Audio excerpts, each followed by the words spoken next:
Round 2 of the MSA British Rallycross Championship Series comes from Valkenswaard in Holland. 38 drivers have made the trip to the Netherlands track with their machines, but some might need some Dutch courage for this technical track. Supercar driver Steve Hill won't be racing today, so we got his thoughts on what the drivers can expect.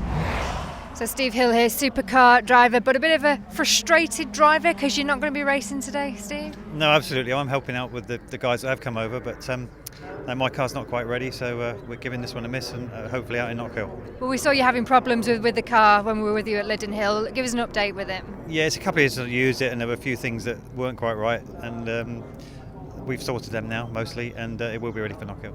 Okay, we're on the main straight here then at Valkenswaard. You have driven here before, haven't you? But painful memories for you? Yeah, I came here a few years ago and unfortunately I got tipped into a roll at the far end of the straight here and ended up in the barriers behind us. So it started kind of up here. Just talk us through what happened if you can remember. It started just coming off the last bend there, and it tipped the car on its roof and it rolled down, skidding on its roof most of the way down here and ended up in the sand. And you kind of ended up just behind our cameraman here. That's right, and it flipped a couple more times then. But we didn't hit anything hard, so although it was a long accident, it took a long time to finish. There wasn't a massive amount of damage. So what's your opinion of this track? Is it a good circuit to race beside that accident? I think it's a fantastic track. I mean, it's very, very slippery in the mornings because the sand, it's a very sandy track.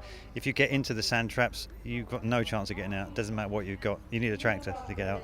They're very, very deep. The back part of the circuit where the Joker lap is, very sandy again, slippery. Technical circuit, needs a good driver to get it right. And one of the bends is pretty much is almost a hairpin bend, isn't it here?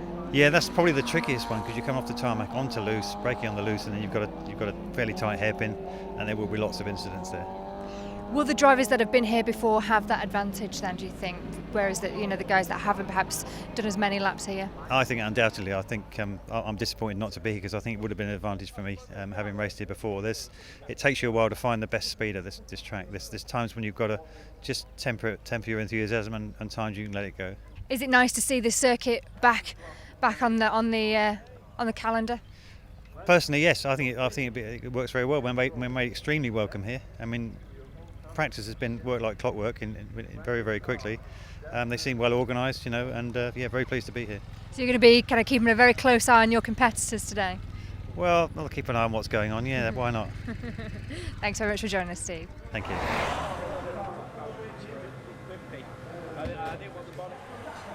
Simon, nice to see you here because we missed you at Lydden, didn't we? We did, unfortunately. Didn't make the event.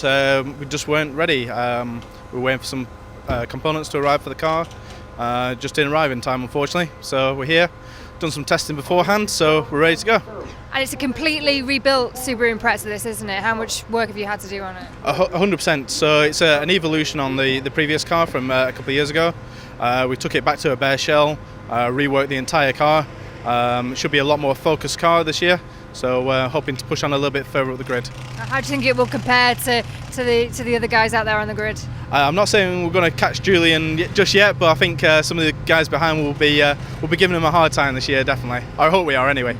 Were you keeping a close eye on what was happening then at Lydden? 100%, yeah, because obviously it's still pivotal for the championship. I'm here for a full championship fight. It's a shame we couldn't make Lydden. So, but we should get a good points haul here today, and then we'll take the fight to the rest of the championship.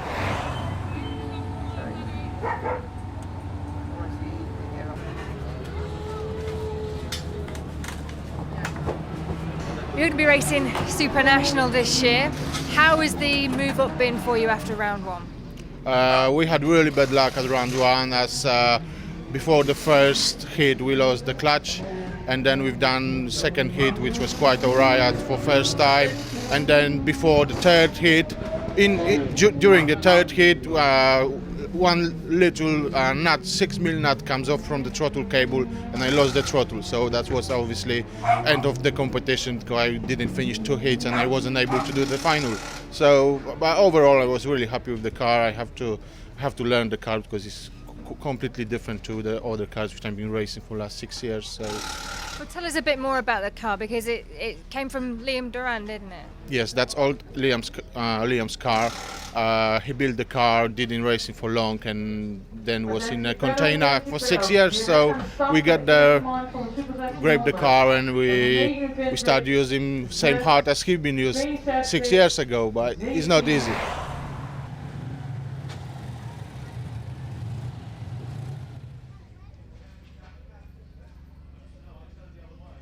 James, tell us how much you're looking forward to getting out there today. I'm really excited about it. I've never driven here before, and I've just had the practice laps, and it's very slippy out there, but really enjoyable circuit to drive, so looking forward to it. How different is it to the others? Well, it's very twisty. It's a lot slower than Lydden Hill. You're not you never get into sixth gear, I don't think, here. So it's twisty, it's tight, and it's technical, and the surface changes are very slick, so you have to be careful there. But yeah, it's very fun to drive, really fun. And if you go kind of even a foot offline, then you're in the sand, and that's where you remain for the remainder. But I think Mark Scott found that as well. So.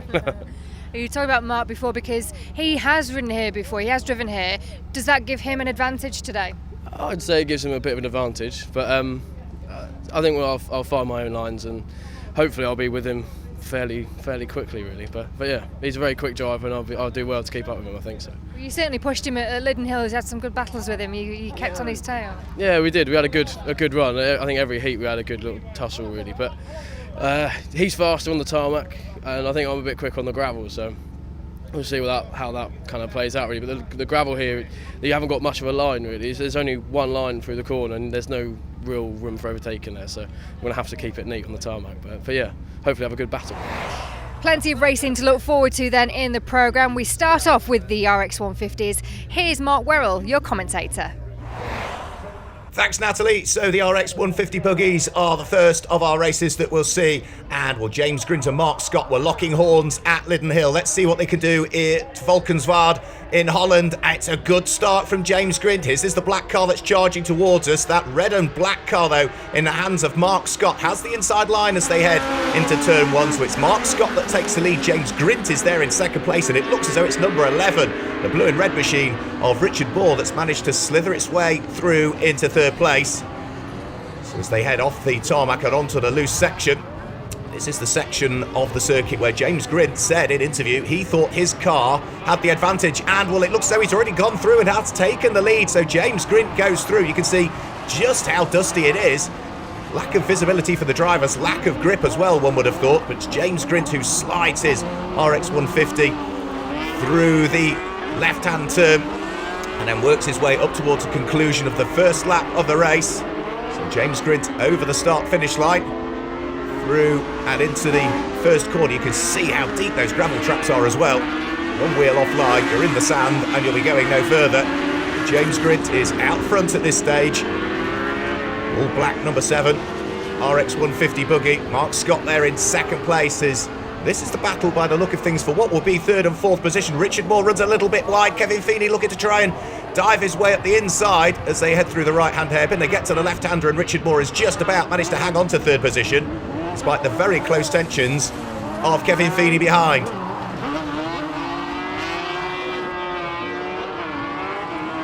back onto the start-finish straight once more. There goes Kevin Feeney. Lost a little bit of ground as they head onto the final lap of the race. The lead pair you can see just in the distance, and it looks as though it's closed up for the lead of the race. The battle for third and fourth, not quite as close as it was. James Grint, I fear, may well come under pressure here from Mark Scott on the final lap of the race. Up towards the right-hand hairpin they'll go, and James Grint gets a little bit sideways midway through. There's contact between himself and Mark Scott, and James Grint got away with that to a fairly large degree, didn't he? Mark Scott was the one that was compromised, and that's lost him ground in his efforts to try and take the lead of the race. Through the left-hander, up towards the right flick once more. They're about to carve their way through onto the start-finish line, and well, Mark Scott will not be overly happy to have finished second in this first heat, but it will be James Grint that has managed to take the win. Mark Scott chasing him all of the way to the line, but it wasn't to be for the man who left Lydden Hill in the championship lead. So it's James Grint that takes the win, chased hard by Mark Scott in second place, and Richard Moore was third. Fourth place goes the way of John McGovern, ahead of Kevin Feeney and Adam Sargent. So on to the Suzuki Swifts and their first heat. And number 25, a driver we didn't see at Lytton, Darren Scott, sits there on the pole position. Alongside him is Dale Cousins, but the outside of the front row of the grid, that black and red car of Christopher Roux, looks as though the Belgian driver got the better start, but Darren Scott will lead as they head into the first corner. Christopher Roux is there in second place, and it looks as though that red car with the yellow flashes in the hands of Tristan Ovenden is through into third place. Running wide is Graham Rodmark all through the sand, and you can see just how much that's cost him. He's dropped down from what was 4th to 6th place. They're already through the first of the right-handers up to the slightly tighter right-hander, almost a hairpin. That's the second turn here at Valkenswaard. But it does look as though it is Darren Scott that is out front. There is Christopher Roux in second place, and taking the Joker lap, that is Chris Mullen, number 28, who takes the Joker lap, as does Graham Rodmark. But it is Darren Scott who's out front at the moment, and a good battle beginning to form for what is second and third position. Tristan Ovenden trying to hunt down Christopher Roux, who is there at the wheel of that black and red number 6 car. Through the chicane they go. Right, left, and then right flick through the chicane. The car that's in 4th place, the orange car, looks as though it's number 76, Rod Maynard, who's there in 4th place. But Darren Scott in the lead of the race, pulling away all of the time from this pair vying for second and third. As they head back off the tarmac, onto the loose once more, this very, very competitive championship. And Christopher Roux almost made a mistake there, heading in towards the right-hand hairpin. It's allowed Tristan Ovenden to close. Ovenden takes the Joker lap this time through, as does our race leader, Darren Scott. Darren Scott on the Joker lap. Rob Maynard, number 76, the orange Suzuki Swift, also taking the Joker lap. That shuffled the order somewhat. Tristan Ovenden now is having to fight tooth and nail to hang on to his position. He's got the green car of Chris Mullen, number 28, the champion from 2012, right behind him. So good battles right the way through the order here. Red car is Tristan Ovenden, he's there in 3rd place. Then it's Chris Mullen who's there in 4th place, the 2012 champion. He's got the 2013 champion, Graham Rodmark, right behind him. Nothing to choose between all three as the battle for the lead of the race continues. Look at this battle that's going on for 4th and 5th position. Chris Mullen in danger of losing a place here. But Graham Rodmark cannot find a way through. We heard how tight and twisty this circuit is, and it's really only on the tarmac sections that you really get any opportunity to overtake. Checkered flag coming out though, and it will be number 25, Darren Scott, that will take the win in the first of the heats. Tristan Ovenden, the man who left Lytton with the championship lead, has managed to sneak his way through into second place. He will be delighted with that, to say the least. So, in summary, Darren Scott claims the race victory. Tristan Ovenden, number 72, was there in second place, head of Chris Mullen, who was third, and Christopher Roux, the Belgian driver, managed to take 4th position. Graham, just had your first heat. Talk us through it. It went terribly wrong, really, from the minute the lights went green. It's the first time I've driven, obviously we've done practice, but first time I've driven here at Valkenswaard, and yeah, definitely haven't got my head around it yet. Definitely not. As you say, you've been here for a number of years. Where was it that caught you out, do you think? I think just the lack of traction, really, around the whole track, which, as you rightly say, for a number of years that was my job to know that, and crash helmet error. So what do you need to do for your next heat? Go when the lights go green, that always helps, and you try and keep the car on a straighter line, I think. So on to the first of the heats for Retro Rallycross, and just 3 cars will go in this one. The Ford Escort of Ray Morgan against the 2 Minis, but it looks as though it's the Mini in the middle of the front row of the grid. Lance Foster that gets the better start, and he's going to charge his way up towards the first right-hander ahead of Ray Morgan's Escort, with Ian Piaggi's Mini managing to slot its way through into 3rd position. Out of the first right-hander, which is on the tarmac, then up towards the second of the sweeping right-handers before they then head onto the loose for the first time. And already you can see that Lance Foster, the mechanic from Washington up in the northeast of England, is already starting to put a little bit of daylight between himself and the Escort of Ray Morgan through the left-hander before they then start to sweep their way right again once more. This will bring them off the loose and back onto the tarmac before they will head onto the start-finish straight. But already it looks as though that ex-Ian Sandwith Mini in the hands of Lance Foster is pulling well and truly away from the Escort of Ray Morgan. They're already heading on to their last lap of the race, and you can see the advantage that Lance Foster has got over second and third places. Ian Piaggi makes a mistake there, the man from Dumfries in Scotland, making the mistake, gathers the moment up, but has dropped well and truly down through the order now. Has dropped right off the back of the Ford Escort he was chasing. The win, though, in the first of the heats for Retro Rallycross goes the way of Lance Foster. It will be this car, the Ford Escort with its BDA engine in the hands of Ray Morgan, that will come through and finish in second position. So the win goes the way of Lance Foster at the wheel of his Mini. Ray Morgan was second and Ian Biaggi took the final podium place. So on to the hot hatch and BMW first heat, and it's David Bell's Mini that sits on the front row of the grid. That car, Paul Maybourne, on the outside of row 1, and that car on the outside of row 2 being Stephen Gaunt. Watch out for the very rapid number 2 in the hands of Craig Lomax. He was very dominant at Linden Hill and will want a good weekend here at Valkenswaard.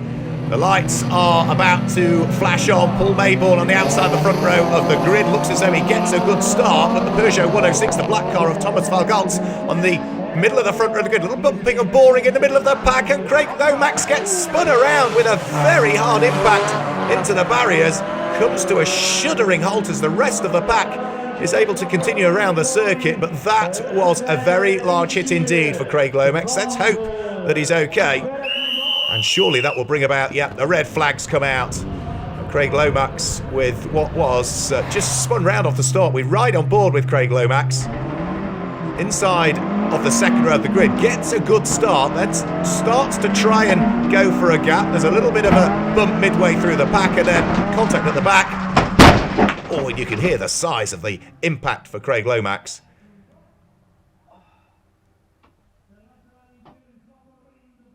Yeah, it sounds as though he felt that, doesn't it? We ride on board. This is looking rearwards from Craig Lomax's car. You can see a little bit of initial contact there with Stephen Gaunt, and then further contact, and I think that was rather just a case of too many cars wanting the same piece of tarmac.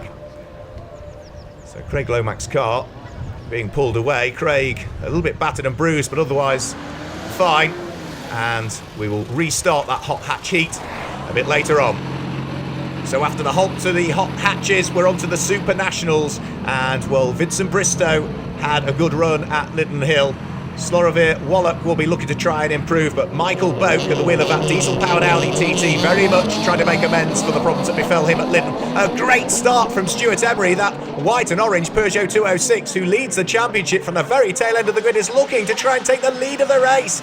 Round through turn 1, Michael Boak's Audi TT, diesel-engined it is, will lead the race. Martin Hawkes runs very wide at the wheel of his red and white Peugeot 206, but it does look as though it's Audi that leads. The Peugeot 206 of the very rapid Stuart Emery is there in second place. Third is Martin Hawkes, despite the trip through the sand, and a couple opting for the Joker lap early on. It includes Todd Crooks at the wheel of the Mini, and that man there, Gary Dixon, at the wheel of the Mark II Vauxhall Astra. Over the start-finish line they'll go, in towards the right, left and right chicane. Michael Boak still continuing to lead from Stuart Emery, with the Peugeot 206, the red car, just in the distance. Martin Hawkes. But these lead pair really are squabbling, not just in this race, but surely for what will be a championship-long, a season-long battle in the MSA Supernational class. The rest of the field all feeding their way through the very quick right-hander that starts the lap, as Michael Boak still coming under pressure from Stuart Emery, who takes his Joker lap this time. Round and onto the loose section is where you take the Joker lap. If you remain on the main circuit, you stay on the tarmac. Through the right-hander goes our race leader. There is Stuart Emery in second place. It looks as though the BMW of Vincent Bristow is up into third, and a good fight going on for fourth and fifth position as they head over the start-finish line. One lap to go, and Stuart Emery is understeering the Peugeot 206 through the left-hander. Here comes Vincent Bristow's 328 BMW, and you can see still how close it is for the lead now that Michael Boak has taken the Joker lap. He is just about going to come through and take the victory in Heat 1. Chased all of the way, though, by Stuart Emery, and it looks as though Vincent Bristow's BMW will round out the top three. So the win goes the way of Michael Boak. Stuart Emery is second, ahead of Vincent Bristow, who's in third. Martin Hawkes was fourth.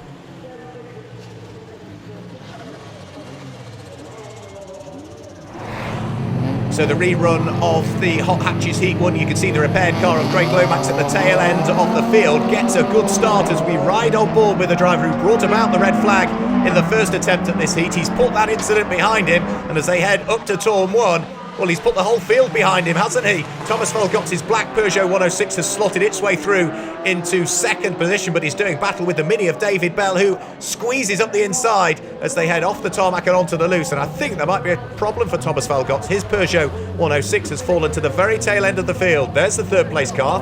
That's Paul Maybourne. But our race leader, Craig Lomax, looking to try and build an advantage, but being pressurised by the Mini of David Bell. As heading onto the Joker lap goes number 77, Paul Maybourne. And I think number 66, Thomas Valkenswaard, also opting for the Joker lap on lap 1. That puts Stephen Gaunt, that white and purple number 49 car, through and up into third place, but already dropping behind this lead pair as they head through the chicane. Well, Craig Lomax certainly took a bite of the curbs there as they went through the left-hand element of the chicane. Still nothing to choose between them as they keep turning right, both through turns 1 and turns 2, before they then, at turn 3, head onto the loose. Lomax it is that leads, the man from Pontefract being hounded by David Bell. And for Craig Lomax, runner-up in the Hot Hatch Championship back in 2013, he would love to take the championship crown in 2014. He takes the Joker lap this time though. If you take the Joker lap, you're on the loose section. If you stay on the main circuit, you're on the tarmac. So it's David Bell that leads. Still is yet to take that Joker lap though. Craig Lomax there in second place, having already opted for his Joker lap, as we ride on board with second place, chasing down the race leader.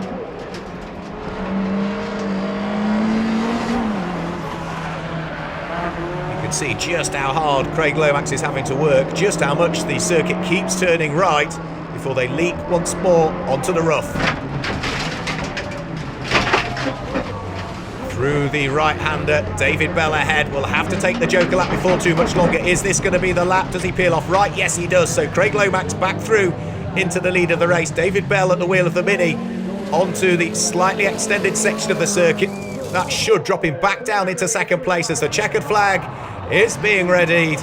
Well, it will seem a long time ago since that accident for Craig Lomax. He's put it well and truly behind him. Great work by the team to get him out as well. Craig Lomax comes through and looks pleased with that, doesn't he? Punches the air with delight. Craig Lomax takes the win. In second place is the Mini of David Bell, ahead of Stephen Gaunt that completes the podium. Paul Maybourne was there in fourth, and Thomas Valkenswaard with problems was fifth. So Super 1600s Heat 1, and it's Dave van Beers that sits there on pole position at the wheel of his Renault Clio. Kasper Snavickas at the wheel of the Skoda Fabia in the middle of the front row of the grid. A good start from the Citroën DS3 of Davy van der Branden, but I don't think the daylight opened up ahead of him, so it will be the Skoda Fabia of Kasper Snavickas that leads as they head into turn 1 for the first time. Dave van Beers at the wheel of the Renault Clio is there in second place, and it's Davy van der Branden in third place. The white and yellow Ford Fiesta will tell you that it's Thijs Heesen who sits there in fourth, and it's Willem Veltman at the wheel of that blue and silver Citroën C2. Number 6 there he goes, but sits in fifth place with Phil Chicking completing the last of the runners in sixth position. The front two continue round, the rest of the field all diving for the Joker lap. So Davy van der Branden, Thijs Heesen and Willem Veltman all head on the Joker lap as the lead pair, with a bit of daylight between themselves now, and that Citroën DS3 sits there in third. There is Phil Chicking. Sole British driver in this field is up into fifth position, but the leading pair have opened up the margin. It is still Kasper Snavickas that leads the race. Dave van Beers still there in second. There's Thijs Heesen, Dutch driver. Will be well used to this Valkenswaard track. What's a fairly short lap here, but it is the Skoda Fabia that still continues to lead as Dave van Beers at the wheel of the Clio dives for the Joker lap. Where's he going to come out? He's going to come out behind the Citroën DS3 in the hands of Davy van der Branden. So there's Davy van der Branden, there is Dave van Beers, and there is the number 7 car, the Ford Fiesta of Thijs Heesen, as they are about to start their last lap of the race. And Kasper Snavickas has got to take the Joker lap this time through. Dave van Beers with his hands very full. The Renault Clio trying to keep at bay that Ford Fiesta. Thijs Heesen looking to try and muscle his way through, but overtaking so difficult at Valkenswaard as they are still bumper to bumper onto the loose, in towards the tight right-hander. You can see Thijs Heesen almost pushing Dave van Beers at the wheel of that Clio round through the corner. Van Beers runs a little bit wide though. Needs to try and gather it up, make sure that he clips the apex, keeps the car where he needs it to be. That will keep Thijs Heesen behind. Belgian driver just ahead of the Dutch driver. as they squabble over what is still third and the fourth position in the race. As towards the checkered flag. So it is going to be a win in the first of the heats for Kasparis Novickas that comes through and claims the win. Davy van der Branden was there in second position, and third place goes the way just of Dave van Beers. So Supercars are next up for their first heat, and there is the beautiful looking Subaru Impreza of Simon Horton.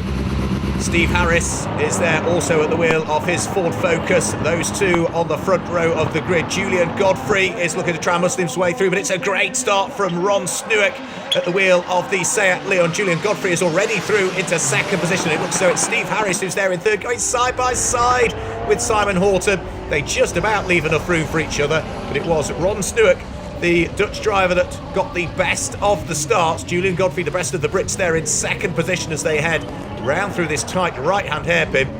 You can hear the wastegates on the turbochargers whistling away, and the first of the cars that dives for the Joker lap with damage to the front end is Simon Horton at the wheel of that totally rebuilt Subaru Impreza.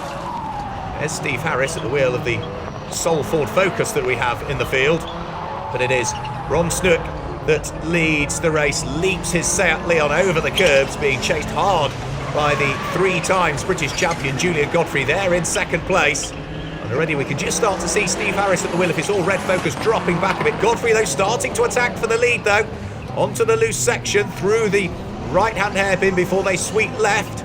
This is a section where you can opt to choose the Joker lap, and it does look as though Ron Snewick has gone for the Joker lap this time through, as has Steve Harris in third place. So that releases Julian Godfrey, albeit for the moment, into the lead of the race. So it's a Fiesta that leads, a Leon there in second position, and Julian Godfrey heads on to his last lap. He will have to take the Joker lap this time through, and I suspect that will mean that he will relinquish the lead of the race as he turns his way onto the section that will bring him back onto the loose, off the tarmac. Here we go, back onto the loose section of the circuit. Julian Godfrey will be destined for the Joker lap this time. Runs a little bit wide, doesn't exactly take the apex as tightly as he would have wished through that right-hander. And now as he's onto the Joker lap section of it, Ron Snewick doesn't look as though he's had a great lap, and it's going to be Julian Godfrey who has emerged ahead. Ron Snewick looking to try and carve his way up the inside. They just about give each other enough room. They're robbing off each other as they head through the final turn and charge towards the checkered flag. It is Julian Godfrey that by half a Fiesta length manages to take the victory in what was a very closely fought first heat for the Supercars. That bodes well, doesn't it, for a good weekend, and hoping for a better weekend than he had in that first heat is Simon Horton.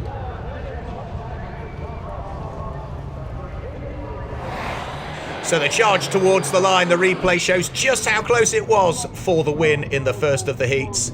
But Julian Godfrey will be very pleased indeed as the remains of Simon Horton's front bumper are brought back to him. So Julian Godfrey claims the win in the first of the Supercar Heat. Ron Snewick there in second place ahead of Steve Harris and Simon Horton.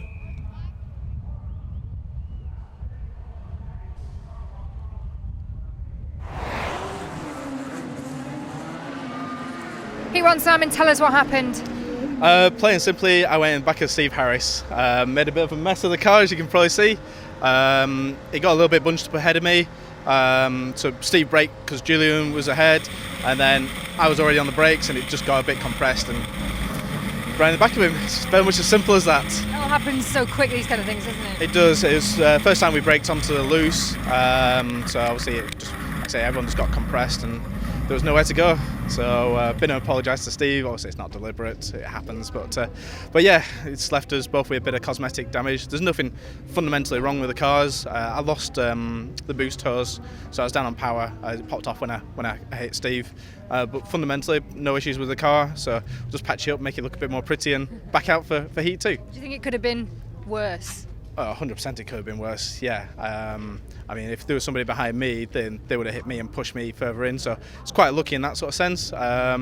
It's also, we'd already scrubbed off some speed before, so it was a relatively low impact sort of accident. All the panels are fiberglass, so they obviously look a lot more spectacular than they actually are, but it's all just cosmetic.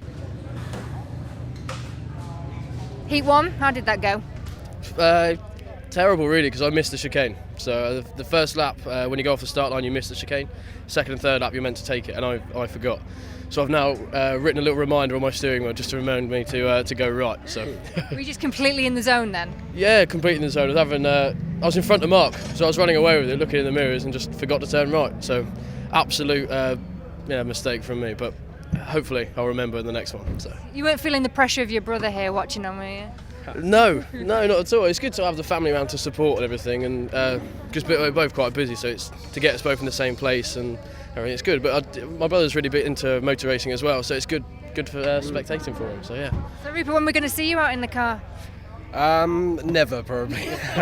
Couldn't do it. It's a special. You have to be a special type of person, I think, to do this, because it's crazy. I mean, I've been in the rally car with you a few times, and it's terrifying. I really get quite scared, but yeah, no, I love coming to watch, and it's an exciting day out, so it's going to be good. It's been a nice trip to kind of come over to Holland and watch your brother racing. Yeah, it's brilliant. It's good. Yeah, it beats kind of. It's mainly in Wales usually, or places like that. So it's nice to get out abroad. Nice to come abroad and do some racing. So yeah, it's great. Definitely. What did you make of his first heat then? Were you shouting at him for missing that? I know. Well, I know. Actually, the first race I actually had to watch it online, and I didn't know it was you. Yeah. I got the wrong car, so I was calling for. I was calling for Mark. Every time you made a mistake, I was cheering. But hopefully I'll Nice. identify you correctly this time. But yeah, it should be good. So we're going to see you at the other circuits then cheering him on? Yeah, I definitely. Yeah, no, I think it's a great sport. It's a great spectator sport, I think. Oh, So it is, much more so than rally, I think. So It's I'm just going to be easier a to lot. watch than rally. Rallying, you walk into the forest and then you see 10 seconds of action. But this, you get to see a few laps and a few different perspectives, really, don't you? It's easier to watch, and the TV coverage is much better as well, so you can see yourself and see where you've gone wrong. But two entirely different career paths, you two, haven't you? Yeah, absolutely. It couldn't really be more, Yeah, we've always more been different. quite different, really, haven't we? Really. We were kind of brought up with kind of motorsport in mind. His dad was heavily into motorsport, so was my granddad, and so we brought up in it. We both love motorsport, but yeah, you just didn't get. We're very competitive as well. If it's go-karts or anything, it's very, very violent. But I think I would die trying to beat yeah, it. he would. That's the dangerous thing. So you'd be all right if you were racing a car in a film next then, maybe? Yeah, maybe with a stunt driver. Yeah, I couldn't do it. I'm not very good. I'm not very coordinated when it comes to driving. But yeah, I'd like to try. Yeah, we could definitely get you in a buggy. Yeah. See what you do. We've got an exclusive there. We're going to get him in one. Yeah, I think we'll definitely get him in there. You'll love it. You'll love it. So. We'll watch this space. Enjoy the rest of your day, guys. Thanks a lot. Thanks. Cheers. See you soon.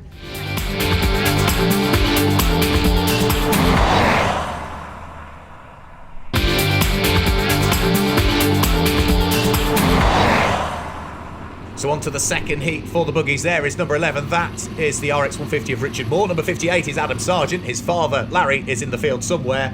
And, well, the Irishman, Kevin Feeney, number 5, will be hoping for good things in this race. Mark Scott, the champion for the last 2 years, went well in Heat 1, but had to give second best to James Grint. Let's see whether James Grint and his brother can magic something up in this second heat that is about to get underway. The lights go out, and as they charge their way off the start-finish line up towards the first turn, it does look as though Mark Scott might just about have his nose ahead here.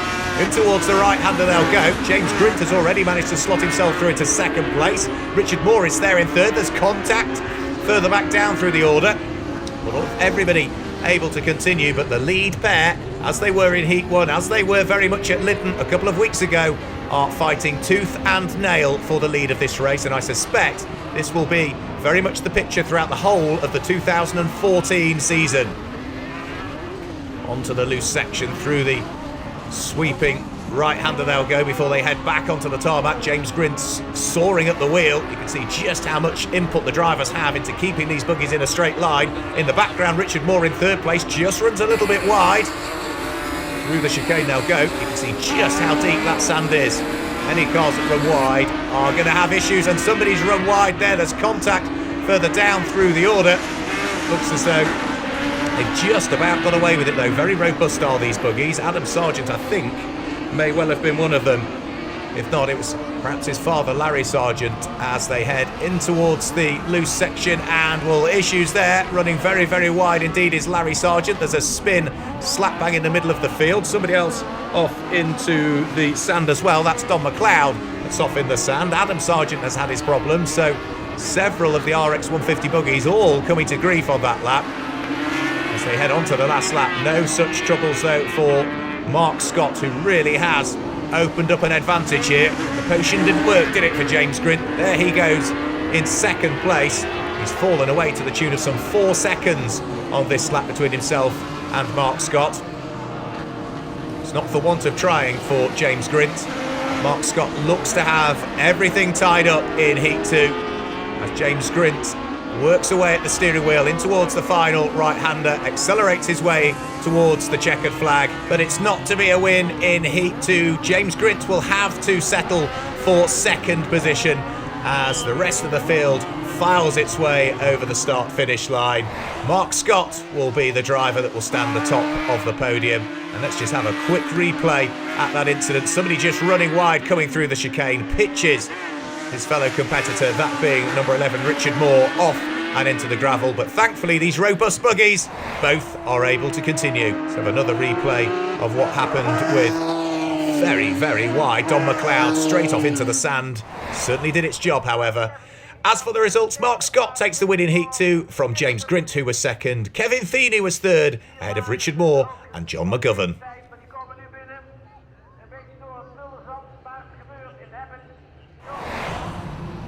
So Heat 2 for the Suzuki Swift, and it's Chris Mullen, his green car that's just out of shot number 28 that starts on the pole position. Graham Rodmark and Tristan Ovenden are also on the front row of the grid with him, and the 3 as one head up towards the first corner. The green car with the black flashes is Chris Mullen, and Graham Rodmark at the wheel of that Dayglow yellow machine looking to try and take the lead of the race as Mullen gets very sideways indeed heading through the first corner. That means he has to forego the lead and hand it to the champion from last year, Graham Rodmark. Up towards the tight right-hand section they'll go. It looks as though that light blue and white car of Darren Scott is trying to muscle his way through up into second place, and Darren Scott doing the sensible thing there, I would suggest, and that is taking the Joker lap early on when there really wasn't a gap for him to thrust his way through up to second. Better just to take the Joker lap and not lose too much time. Over the start-finish line they'll go. Rodmark leads. Chris Mullen's there in second place. The red car is Tristan Ovenden, who's there in third, and it looks as though it's Chris Farou, the black car with the red bonnet, that completes the top 4 as they head round through turn 1. And Rodmark runs wide all through the sand. That will lose momentum. It will lose the lead for sure. Chris Mullen goes through. Tristan Ovenden has gone through. And Graham Rodmark, who complained about lack of grip in race 1, well, really was very much at fault himself there, dropping down into third place. As this time it's Tristan Ovenden from second position that heads onto the Joker lap. The number 6 car of Chris Farou also going through, and Rob Maynard, number 76. So 3 of the field opting for the Joker lap on that occasion, as the fight for what will be 3rd and 4th place is really hotting up now, as Darren Scott looking to draw himself alongside Tristan Ovenden. The door is closed, however, as they leap their way through the chicane and onto the last lap of the race through the sweeping right-hander. Still with Graham Rodmark to take his Joker lap at some stage. Here comes Chris Mullen in towards the tight right-hander. There's Graham Rodmark in second place, and I fear might be slowing down a shade here, looking as though he is crawling his way onto the Joker lap section. But it is going to be Chris Mullen who is looking good here for a victory. Tristan Ovenden is there in second place. It's Darren Scott in third, and Graham Rodmark clearly with some sort of issue as they head round through the final corner, accelerate their way towards the checkered flag, again just showing how close it is in these Suzuki Swifts. As they head over the start-finish line, take the checkered flag. It is a win in Heat 2 for Chris Mullen. Second position was Tristan Ovenden. In third place was Darren Scott, with Graham Rodmark mustering fourth ahead of Chris Farou and Rob Maynard.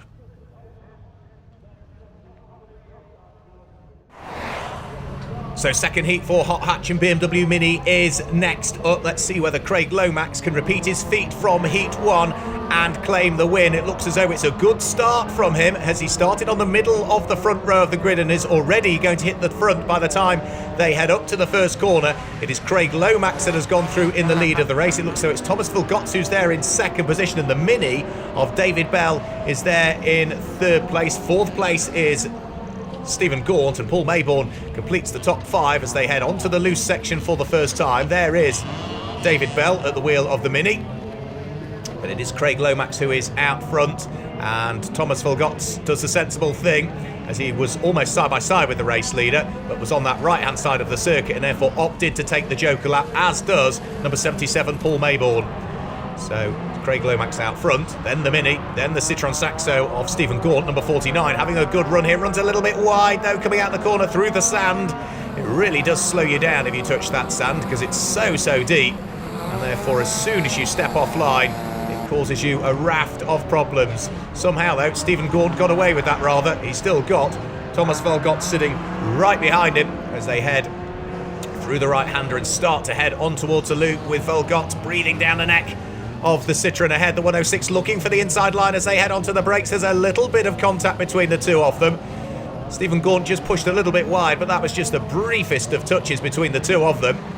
They've both got away with it, however, and Stephen Gaunt heads onto his Joker lap this time, as does, by the look of things, David Bell at the wheel of the Mini. And where's he going to come out? Looks as though he might be side by side as they appeared in view with Thomas Velgott, and he, well, didn't quite make it ahead, Thomas Velgott, sliding the 106 round. As Craig Lomax heads on to what for him will be his last lap of the race. The plumber from Pontefract it is that leads the race. Then it is David Bell there in second place. Thomas Velgott's at the wheel of that black Peugeot 106. Runs a little bit wide as well. He's trying to carve the car back out of the sand and has just got away with it. Well, certainly that means that the best he can hope for now really is third, because that really has handed David Bell second place on a plate almost, as they head through the left-hander back onto the loose briefly before they start to turn right, and will come back onto the tarmac in a few moments' time. And there's only a corner to go between Craig Lomax and what for him would be a second victory here today. He takes the checkered flag. The Mini of David Bell comes through in second position, and well, Thomas Velgott will hang on to third place despite that sandy moment at the start of the very final lap of the race. And by the look of things, a spin for Stephen Gaunt as he comes out of the final corner. He'll get the car, I'm sure, pointing in the right direction, but he will tumble towards the very tail end of the field. So Craig Lomax takes his second win of the weekend here at Valkenswaard in Holland. David Bell had to settle for the runners-up spot again, with Thomas Velgott in third, Paul Maybourne in fourth, and the recovering Stephen Gaunt was fifth. So onto the circuit for their second heat of the day are the Supernationals, and that car, the white and orange Peugeot 206 of Stuart Emery, sits on the outside of the front row of the grid. The middle of the front row of the grid is the Vauxhall Astra of Gary Dixon, and on pole position for this one is Slavomir Woollach at the wheel of his white and black Ford Fiesta. So the lights are about to flash on. Watch out for the diesel Audi TT of Michael Boak. All of that talk should be good off the line, but it does look as though it is Stuart Emery that's going to lead as they head down towards the first corner. Gary Dixon is there in second place, and well, just leaning on Michael Boak was the other Peugeot 206 we've got in the field in the hands of Martin Hawks. He lent on the Peugeot, and that's dropped Michael Boak to the very tail end of the field as they head up towards that tight right-hander for the first time. And as they turn their way in towards the right-hander, Slavomir Woollach runs a little bit wide. There's a spin for Vincent Bristow at the wheel of his 328 six-cylinder BMW. He now ends up at the very tail end of the field, but the lead pair have very much got away in the early stages for this one. Stuart Emery it is that leads. There is Gary Dixon in second position, the owner of Voxcare. Used to rally some years ago, did Gary Dixon, has turned his hands to Rallycross for the past number of years and is always very, very rapid indeed, but he can't quite live with the pace of our race leader. A good fight going on for what is third and fourth. Michael Boak up the inside of Martin Hawks' Peugeot. The two of them make yet further contact going round through the first corner, and as they head up and onto the loose section, they're still pushing each other side by side. We saw plenty of action from Michael Boak in round one. He's caught and tapped into a spin by Martin Hawks, and I think that was probably just a case of them both trying a little bit too hard. They bumped into each other on a couple of occasions and got away with it, but for Michael Boak, he had problems at Liddon Hill. He's got problems here in the second of the heats at Valkenswaard. Martin Hawks, though, able to continue at the wheel of his Peugeot 206. Promotes up into what will be fourth position Todd Crooks at the wheel of the number 48 Mini, as he heads over the start-finish line and concludes another lap. And they're about to already start their last lap of the race as Todd Brooks gets a little bit sideways, leaping over the curb through the right, left and right flick at the chicane. Looks as though also all through the sand has gone Martin Hawks. We saw that in Heat 1 from him. And here is our race leader going on his Joker lap on the very final lap. Stuart Emery at the wheel of the turbocharged Peugeot 206 has a very handy margin between himself and the Vauxhall Astra of Gary Dixon, with Martin Hawkes there in third position. It's a Peugeot that turns its way through the final right-hander, and it does look as though it's a win for the man from Faversham. He comes through and takes the win. The man from Lincoln there is in second position, and is Martin Hawkes going to hang on to third? He is just, though, pushed all of the way to the checkered flag by the Mini in the hands of Todd Crooks, as the rest of the field come through, which includes Slavomir Woollach and Vincent Bristow. It's a lowly finish, 7th place for Michael Boak. So it's a win for Stuart Emery in the second of the heats. Gary Dixon is in second place and Martin Hawkes in third. As for Michael Boak, he was 7th and last. Michael, we'll talk about Heat 2 in a second, but a good start for you today. Yeah, we had a good run in the first heat, got a good start, nice clear track, just got on with it and trying to learn a new track, so it was good, it was interesting. We're just unlucky in that second one, just taken out kind of out of your hands a little bit. Yeah, just a little bit. It was a bit interesting in the first corner, and it was a case of, well, just try and stay out of trouble and get round, and then second lap just got a bit tangled up with somebody else and got turned round. That's just Rallycross, that's one of those things. Now, just looking at the car behind it, wheels off, bonnet is open. What's going on? Nothing, just checking a few things over. Obviously, sat at the back of the field, tried a little bit of a different line to the chicane, tried to get a little bit quicker through there, and end up in the gravel. It's a case of, well, there was nothing to gain in that second heat, so we may as well try a few different lines and see what pays off and what doesn't, and that line definitely doesn't pay off, so just checking everything over, making sure the car's still okay. Were you looking forward to coming here today and racing this particular circuit? Yeah, it's a circuit I've never been to before, so it's nice to come somewhere different for a change. And you've got the challenge of trying to learn a circuit as well as racing against everybody else.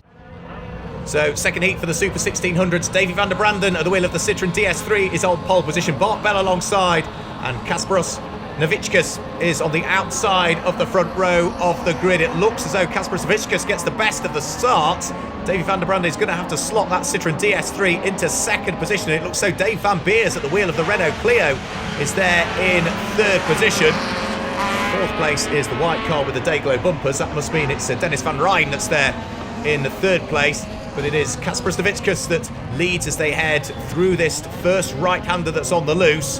The rest of the field just feeding their way through, which includes Bart Bell at the wheel of the Citroen C2. And peeling off to take the Joker lap is the pole sitter, Davy van der Branden at the wheel of the Citroen DS3. There goes Dave van Beers at the wheel of that very, very rapid number 29 Renault Clio, the Belgian driver, pressing on, trying to reel in the Skoda Fabia that sits ahead. So a Skoda leads, a Renault second, a Citroen, i.e. the DS3 is there in third place, and it's the C2 that's there in fourth position in the hands of Bart Bell, the white car with the black and the orange flashes to it, just ahead of Dennis van Rijn's Skoda Fabia. That's the top five, as Dave van Beers now looking as though he's getting caught a little bit by the pole sitter. The Citroen DS3 in the hands of Davy van der Branden, beginning to just close in a shade now, as Van Beers heads on the Joker lap. So round and on the loose for Dave van Beers, whereas Davy van der Branden is on the tarmac and retakes second place as a result of that. And now it looks as though the Belgian driver, Davy van der Branden, is looking to try and close in for the lead of the race, because the car that sits ahead of him, that being Kasparos Novickas, has still got the Joker lap to take.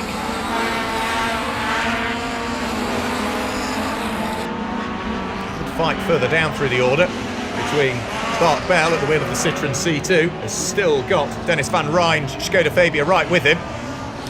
Here is Davy van der Branden looking to try and take the lead of the race away from Kasper Novickas if he can. Kasper will head onto the Joker lap this time through. And where is Davy van der Branden going to come out? Right alongside the Skoda. The two are going to be side by side heading in towards the final corner. Davy van der Branden looks one way, then looks the other. They head into the final corner, and as they charge towards the checkered flag, but it is just Kasparos Novickas that takes the honours in the second of the heats for the Super 1600 cars, chased all of the way towards the finish line by Davy van der Branden. So it is the Skoda Fabia of Kasparos Novickas that claims the win. Davy van der Branden is there in second position, and completing the top three is Dave van Beers. So Heat 2B for the Super 1600s, and the blue Citroen C2 of Willem Veltman sits there on pole position. The lights go out and the field of 5 cars charges away, and it looks as though it is going to be Willem Veltman at the wheel of the Citroen C2. He's going to have to slot himself into second position, now down into third, because Marcel Snoyers at the wheel of the Renault Megane has managed to go through into second, and leading the race is Nikita Masulia at the wheel of that unmistakable orange Skoda Fabia. Onto the loose, in towards the right-hander they go. Willem Veltman from pole down into third. Then it's Thijs Heesen that's there in fourth place. And it looks as though it's Gerard de Bruyne that completes the top 5 cars as Willem Veltman dives for the Joker lap this time through. It is still out front, that orange Skoda Fabia in the hands of Nikita Masulia that is continuing to lead the race. There goes the Suzuki Swift, cocking a wheel as well as it heads around through the right-hand turn. It's the orange Skoda that leads, number 50, Nikita Masulia. Then it is in second position, Marcel Snoyers at the wheel of his yellow Renault Megane. Thijs Heesen completes the top 3 at the wheel of the Ford Fiesta. All of them still fairly close together though, and Thijs Heesen now beginning to close in onto the coattails of Marcel Snoyers. So the 2 Dutch drivers trying to hunt down the race leader as Thijs Heesen heads onto the Joker lap. Following him onto that Joker lap as well is Gerard de Bruyne at the wheel of that unmistakable Suzuki Swift.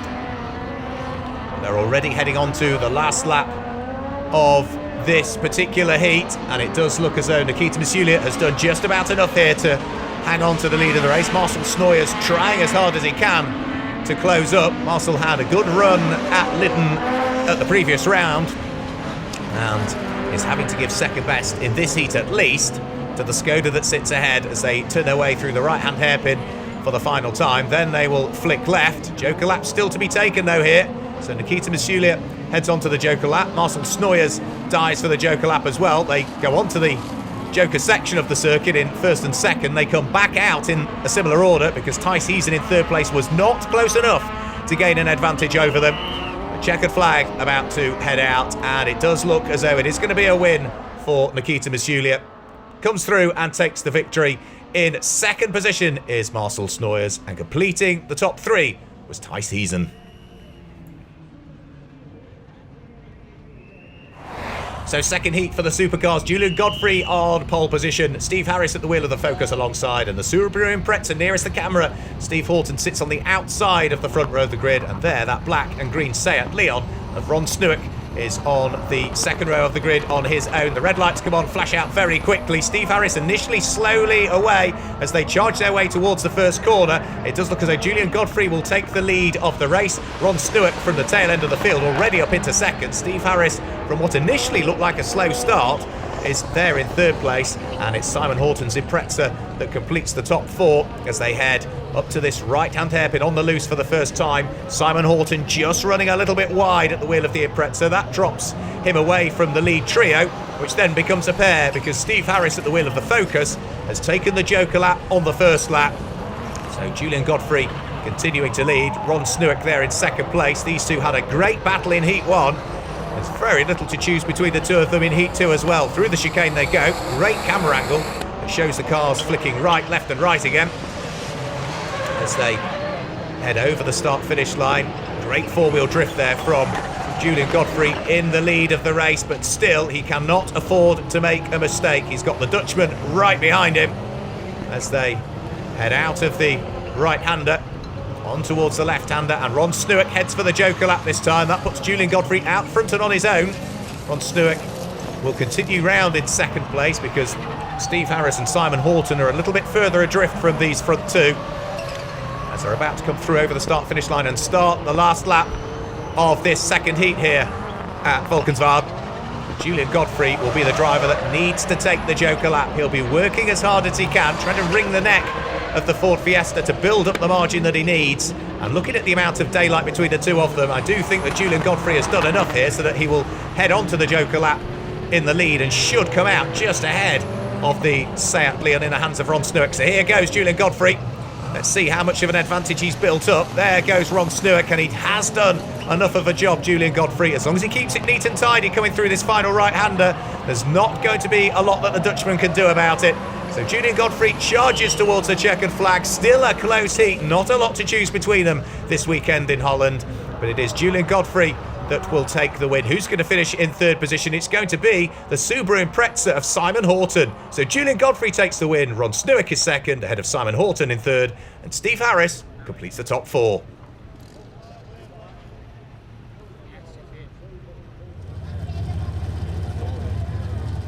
Join us again after the break for more action from Valkenswaard.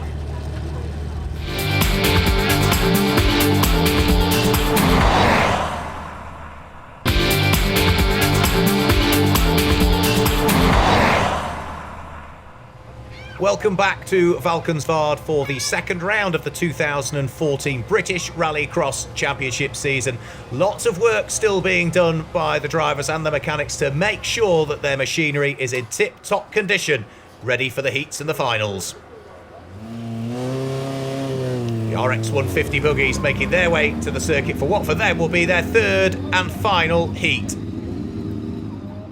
So the grid beginning to form for the third and final heat for the RX150 buggies before the drivers turn their attentions to the final. Giving us a wave there is Larry Sargent. He'll now look towards the start gantry though, because the heat is about to get underway. James Grint on the front row of the grid, looking as though he's going to get a good start. Mark Scott, who we've seen a lot of so far this weekend, starting further down through the order, and as they turn in towards turn one, it is James Grint that leads. Mark Scott looked for third, is already down into fourth position because it looks as though Kevin Feeney has been able to muster his way through up into third place in the early stages. They're already safely through the first half of the lap. There is James Grint in the lead of the race. Looks as though it's Richard Moore that's there in second place, Kevin Feeney in third, and Mark Scott only down in fourth at this stage. He'll try and muster his way up through the order, will Mark Scott, proudly carrying that number one on the side of the car as a result of having been the champion last year. Through the right and left flicks at the chicane they go, and well, still doing a good job in second position at this stage is Richard Moore, trying to keep Kevin Feeney behind, the Irishman. And well, Kevin Feeney, now having dropped away from Richard Moore, is now under pressure from Mark Scott, who's having a look one way and then the other. They make contact at the hairpin, there's further contact, they're all locked together as well. The track almost blocked. Looks as though Richard Moore will just get away in second place. Richard Feeney gets away just in third. Mark Scott in fourth. And then, I think it was Larry Sargent who was there in fifth place. They all bump into each other and they actually all come out of the corner in exactly the same order. All of that will have played very much into the hands of James Grint, who has now got a monstrous lead in RX150 terms. It's the best of the fights is still between the champion from last year, Mark Scott, who is looking to try and muster his way through and past Kevin Feeney. Kevin Feeney runs wide coming out of the first right-hander. That allows Mark Scott, without too much trouble, to muster his way through. That is Larry Sargent that has come to grief at the hairpin and is looking as though he's going nowhere. So yellow flags at that part of the circuit. You can see Larry's out of the car and in a position of significant safety behind the barriers. Mark Scott is looking to try and take second place away here from Richard Moore. He's running out of time though in which to do so. James Grint is already well and truly up the road and has taken the checkered flag, but it is not going to be second place for Mark Scott. He has to settle for third position as the checkered flag flies and the rest of the field carve their way through. It is the second win of the weekend for James Grint in Heat 3. Richard Moore was second ahead of Mark Scott in third, and fourth place went to Kevin Feeney.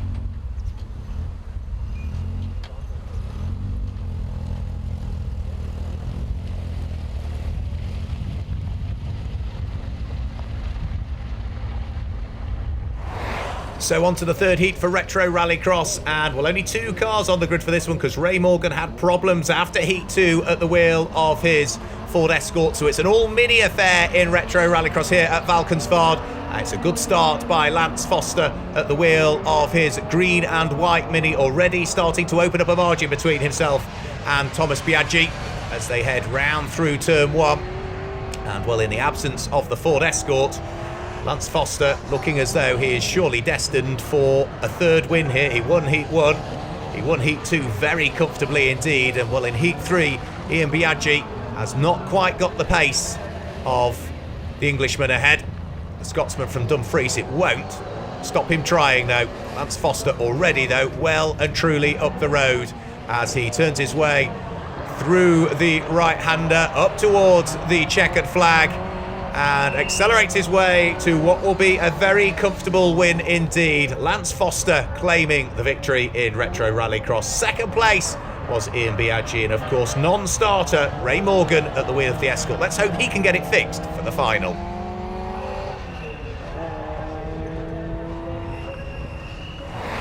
So the third and final heat for the Suzuki Swifts. Rob Maynard sits on pole position, the black car with the red bonnet in the hands of Chris Farrew alongside, and as the lights go out, Chris Farrew and Rob Maynard matching each other, as is Dale Cousins by the look of things. Car number 33 on the outside line heading up in towards the first corner. There's contact between Rob Maynard and Chris Farrew. Dale Cousins gets very, very sideways, goes through all of the sand, not quite as much, however, as Tristan Ovenden, who tumbles towards the very tail end of the field, and as a result of all of that at the first corner, it is Chris Farrew that leads the race. Rob Maynard is there in second place, and almost being pushed around in third is Graham Rodmark, and Tristan Ovenden, who has gone well so far this weekend, has got a chunk of work to do, hasn't he, at the wheel of his red and yellow Suzuki Swift, right now at the very tail end of the field. A couple of cars opting for the Joker lap, the first of which was Darren Scott, next of which was number 33 Dale Cousins. The rest of the field all sliding their way towards the conclusion of the first lap of the race, but it is Chris Farrew that leads the race at this stage and is looking to try and stamp his authority on it. Rob Maynard in second position, the orange car coming under pressure from Graham Rodmark, who sits behind, and Rodmark starting to really ask a few questions of Rob Maynard. Graham Rodmark, who won this championship last year, finished third in 2011, whereas Rob Maynard finished fourth last year, has got the champion right behind him, and this time is opting for the Joker lap as he turns his way through the left-hander on the loose. That will drop him down through the order just a couple of places, whilst those ahead have still got that extra loop to do, the Joker lap. And now Rob Maynard is coming under pressure from the light blue and white number 25 car of Darren Scott as they head onto the final lap of the race. Through the chicane they go. There is the squabble that's going on. Rob Maynard, then Darren Scott, then the recovering number 72, the red car with the yellow flashes in the hands of Tristan Ovenden, as all through the sand goes the orange car of Rob Maynard. That drops him further down through the order, losing a couple of places there. And well, for Rob Maynard, he now sits right behind Tristan Ovenden as they pick their way out of the right-hander up to the left. Tristan Ovenden almost touching the tail end of Darren Scott there, just about able to muscle his way through. Darren Scott will be very keen on to try and grab the place back as they head up towards the right-hander, and as they come round through the right-hander onto the final corner, Tristan Ovenden looking as though he has just about done enough to grab a place here, but delighted with the win. So Chris Farrew it is that claims victory in the third and final heat from Graham Rodmark in second place and Chris Mullen in third. He might have finished fourth, but a time penalty drops Tristan Ovenden down to seventh. So the third and final heat for the hot hatches with the BMW Mini in there as well. And can Craig Lomax make it the hat-trick? He's already done the double. He's got pole position as well as the lights go out. And it looks as though it's a good start from Craig Lomax at the wheel of that blue Citroen Saxo. He will come through and take the lead of the race. The white car with the red flashes, number 77, Paul Maybourne, sliding his way through into second place. Third place is Thomas Felgott. To the very sideways Mini of David Bell, just about able to gather it up as they head onto the loose for the first time. Craig Lomax leads, Paul Maybourne is there in second place, and Thomas Felgott is there in third, making contact with the tail end of the Saxo ahead. Almost spun Paul Maybourne round. Puts his foot to the floor, the front wheel drive car pulls itself out of the skid as heading onto the Joker lap on the first lap. Looks as though it's number 49, that white and purple Saxo in the hands of Stephen Gaunt. So the top four through. And already Craig Lomax starting to put daylight between himself and the rest as he heads over the start-finish line through the chicane.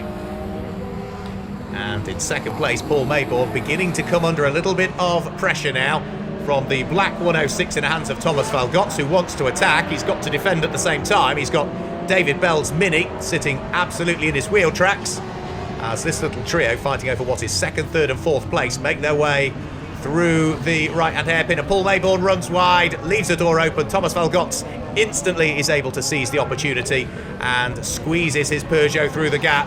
So Maybourne opts on this lap for the Joker lap. Back onto the tarmac come the lead train of cars, and well, Craig Lomax must have taken the Joker lap there because he had a significant lead. It's eroded to not a great deal, so I suspect he also went through and took that extended route around the circuit. Those curbs really unsettling the car again. We saw that in Heat 1 from Craig Lomax. The best of the fights though is for second, third and fourth position as Thomas Valkenswaard runs wide all through the sand. That gets David Bell second place. Valkenswaard tries to fight back as they head onto the loose section, but I don't quite think he's going to be able to do so. He tries right the way around the outside at the right-hand hairpin. That would give him the inside line when they get towards this left-hander. And he's still side by side with David Bell. The two of them pushing each other as they go onto the Joker lap. And Thomas Valkenswaard has kept his foot in here. They're still fighting tooth and nail for what is second and third place, as Craig Lomax is already through in the lead. Who is going to finish in second position? It does look as though the champion from 2012 in hot hatch, Thomas Valkenswaard, will just come through and claim second place, despite the best efforts of David Bell at the wheel of the Mini. So Craig Lomax makes it a clean sweep in the heats, winning all three. Second position was Thomas Valkenswaard, and David Bell was third in the third heat.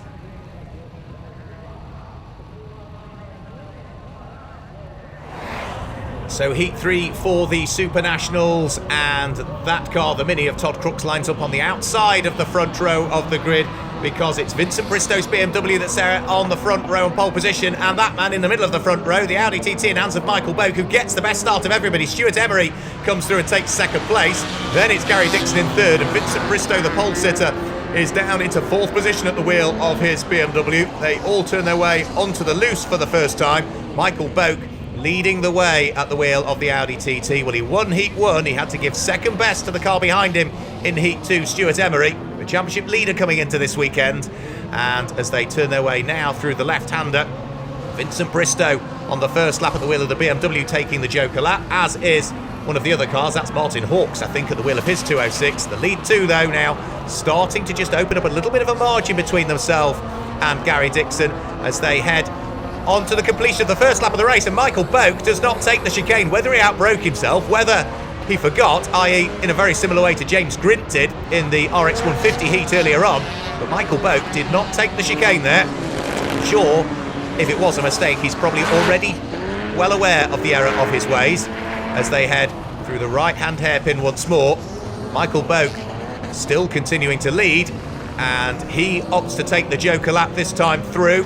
Stuart Emery following him as well as they all turn their way through the left-hander, then up towards the right-hander. I think in third place, Gary Dixon at the wheel of the Vauxhall Astra, also opting to take the Joker lap on that occasion. So all of the top three, as were, having taken the Joker lap, which means that Vincent Bristow is now up into what will be third position.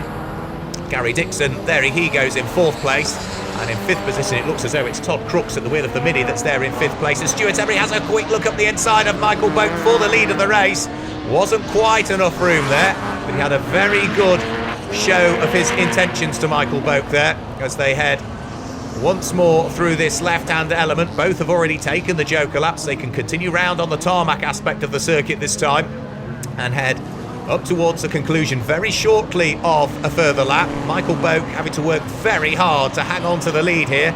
Stuart Emery as keen as anything to try and thrust his Peugeot 206 through into the lead of the race.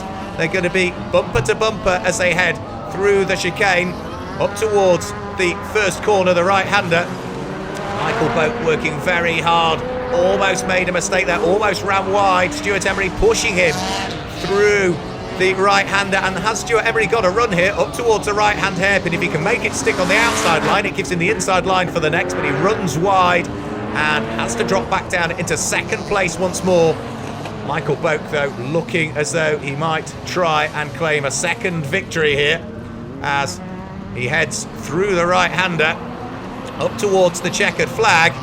And as he exits the final corner, Michael Boak takes the checkered flag, but he did not take the chicane. Stuart Emery will come through in second position on the track, and it will be Vincent Bristow who's there in third place.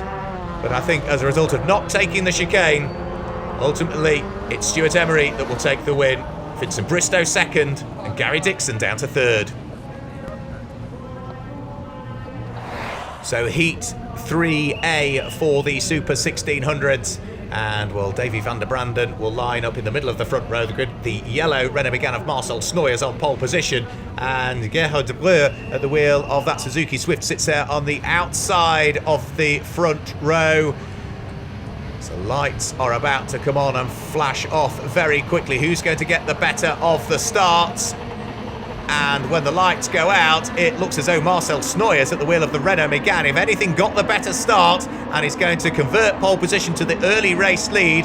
Davy van der Branden through into second position. Then it's de Breur there in fourth place, just ahead of the blue car. That's Willem Veltman that's there in what is fourth position. And Phil Chicken completing the 5 cars that are in this first of the last batch of heats for the Super 1600 cars. Such is the entry, they've had to be split into 2 groups over the course of this weekend, but it's Marcel Snoijers that leads the race as Davy van der Branden opts at the wheel of his Citroën DS3 to take the Joker lap early on and is joined by the other Citroën in the field, that being the blue car. There he goes, and Willem Veltman.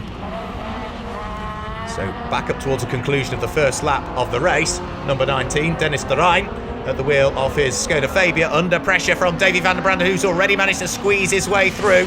Having taken the Joker lap, he's now up into third place. We've only just completed the first lap of the race, and now van der Branden is trying to hunt down de Breur for second position. Marcel Snoijers all of the time out front and leading the race at the wheel of that yellow Renault Megane. And Marcel Snoijers opting for the Joker lap this time through. De Breur is following him through on the Joker lap, which means that Davy van der Branden now up into second position and will be trying to hunt down the leader of the race. But it is still the Dutchman that just about leads. Belgian driver Van der Branden sitting directly behind. So up towards the chicane for the final time. There goes Marcel Snoijers. There is Davy van der Branden right behind him. Then it's de Breur who is there in what is third position. But the fight is most certainly on for the lead as they head onto the final lap here at Valkenswaard. Renault leads, Citroën second. Suzuki's there in third position, and the Skoda completing the top 4 as they work their way onto the tarmac. Then they'll flick right as they head onto the loose once more. It does look as though Marcel Snoijers has just about done enough here to fend off the attentions of the ever-closing Davy van der Branden, but he's going to surely run out of time. The checkered flag flies and Marcel Snoijers comes through, claims a win in his heat. Davy van der Branden comes through and finishes in second position in that particular heat, and finishing in third in that heat was Gerhard de Breur at the wheel of the Suzuki Swift. So Heat 3B for the Super 1600s, and the orange Skoda Fabia of Nikita Masuliat sits there on pole position. Ty Season in the middle of the front row of the grid. The lights go out and Nikita Masuliat looks as though a good start has been made as they charge down towards turn 1. Ty Season trying to push Kasper Snevicius out of the way, but he's come through and made it a Skoda 1-2, which means that Ty Season's Ford Fiesta is now down into third and has got Dave van Beers at the wheel of the Renault Clio nipping at its heels. Up towards the right-hander, running wide was Novicius, which has allowed both Ty Season and Dave van Beers to squirrel their way through. And as they turn their way now onto the tarmac briefly before they're back onto the loose, it is a Skoda that is out front and leads, a Ford Fiesta that's there in second place. There is Dave van Beers at the wheel of his immaculately prepared, always superbly well-driven Renault Clio as he sits there in third place. They work their way through the chicane up towards the first corner, the right-hander. There, down to fourth position, is the second of the 2 Skodas that we've got in the field, which is Kasper Snevicius. Back onto the loose, the orange Skoda in hands of Nikita Masuliat, still continuing to lead the race all of the time. Top 4 though fairly equidistantly spread, and well, Dave van Beers this time, he's the first of the front runners to roll the dice and opt for the Joker lap. That will drop him down, I suspect, into fourth position, albeit the 3 ahead have still got the Joker lap to do at some stage as they head over the start finish line onto the last lap of the race. So through the chicane now go Nikita Masuliat, being chased all of the time by Ty Season. Seems to have broken well and truly away from the squabble that is beginning to form again for third and fourth place, that being Kasper Snevicius being caught by Dave van Beers at the wheel of the Renault Clio. But these two vying for the lead of the race have got the Joker lap that they'll have to take this time through. Onto the Joker lap they'll go. Still the Skoda just trying to keep it as neat and tidy as it can in the hands of Nikita Masulia. Ty Season can't quite manage to find a way through here despite his best efforts and the fact that he is remarkably close. But as they head up to the final corner, it does look as though the Skoda is going to take the victory. Nikita Masulia comes through and claims the win. It is going to be Ty Season who is there in second position. Third place goes the way of Dave van Beers. And in fourth position, it is a very, very well-deserved fourth place for Kasparas Novicius, despite the problems.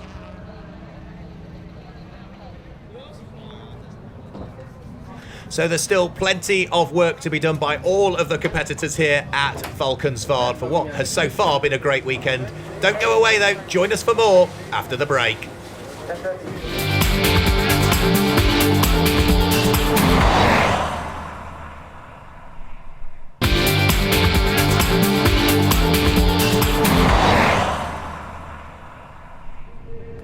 So on to the final for the RX buggies, and it's Mark Scott, the predominantly red machine that sits there on pole position, the black car of James Grint in the middle of the front row of the grid, and it's Richard Moore that's closest to our camera, the blue and the red flashes on his RX buggy.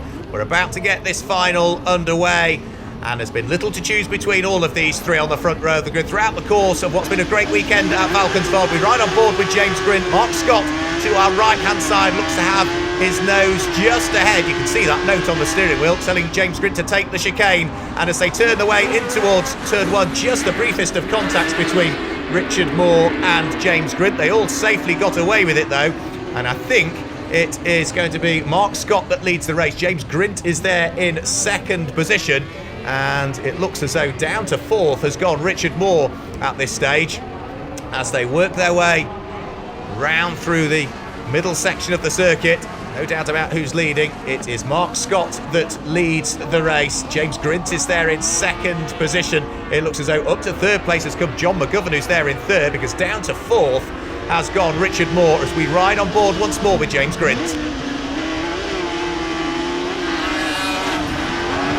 You can see the amount of steering input that the drivers have to put into these very, very twitchy little machines on a circuit that provides very little traction and grip.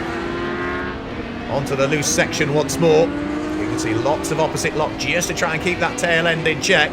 But Mark Scott is doing the best job of all so far, out front and leading the race. There is James Grint, being watched by his brother Rupert over the course of this weekend.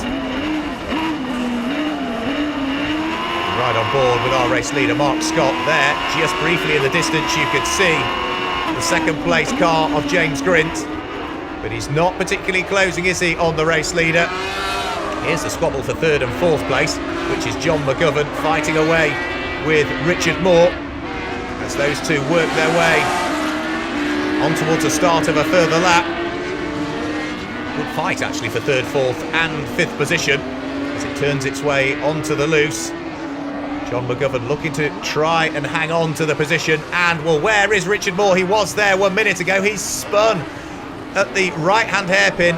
The unfortunate Richard Moore, who was looking to try and take third place away, has spun all of his race hopes away in the final. And that means that John McGovern now is very much secure in third position. There goes the fourth place car of Kevin Feeney as they head on to the last lap of the race. And well, all is looking good indeed for Mark Scott out front. Comfortable margin between himself and James Grint, who unfortunately could not wave the magic wand for a victory in the final, because Mark Scott has only got a couple of corners to go here. Turns his way onto the loose for the final time before he'll head back onto the tarmac on the exit of this right-hander and up to the final right-hander. Mark Scott is going to come through and claim the honours in the RX150 buggy final here at Valkenswaard. He will be delighted with that. James Grint comes through and finishes in second place there, looking as though it's the third place car of John McGovern. But Mark Scott takes the win. James Grint is second. John McGovern is there in third, ahead of Kevin Feeney, Adam Sargent and Richard Moore.